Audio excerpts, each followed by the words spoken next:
రాయలసీమ కార్మికుల సమస్యల పరిష్కారానికి 9వ తేదీ సోమవారం నాడు చెలో కడపకు కార్మికులు తరలి రావాలని ఐఎఫ్టియు జిల్లా ప్రధాన కార్యదర్శి వెంకప్ప తెలియజేయడం జరిగింది.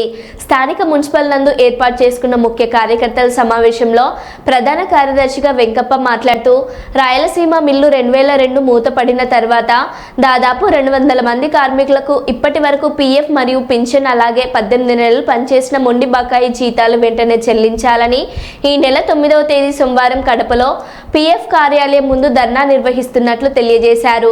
ఈ కార్యక్రమంలో కుమార్ భాషా, నారాయణప్ప, కృష్ణ, రుక్మిణి, భీమలింగప్ప, కాదర్, కుమార్ తదితరులు ఈ కార్యక్రమంలో పాల్గొన్నారు. కార్మిక సోదరులారా, భారత కార్మిక సంఘాల సమైక్య ఆధ్వర్యంలో గత కలెక్టర్ ఆఫీస్ కాడ కూడా కార్మికులకు రావాల్సిన పీఎఫ్ కోసము సబ్ కలెక్టర్ని కలవడం జరిగింది.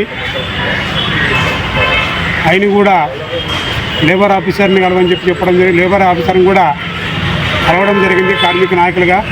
అట్లనే ఎమ్మెల్యే గారిని కూడా కలవడం జరిగింది. ఇప్పటి వరకు మేనేజ్మెంట్ కానీ కలెక్టర్ కానీ అనుకోకుండా కార్మికులు రావాల్సిన పీఎఫ్ గురించి అధికారులు అడుక్కోకున్నట్లు కూడా చేయడం జరుగుతుంది.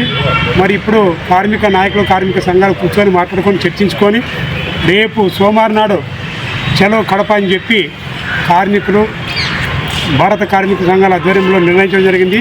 ఈ కార్యక్రమానికి రాయలసీమలో కార్మికులు పీఎఫ్, పెన్షను రావాల్సిన కార్మికులు పొద్దున్నే 7 గంటలకి రైల్వే స్టేషన్కి 6 గంటలకి రావాల్సిందిగా తెలుగుదేశం మిత్రులారా.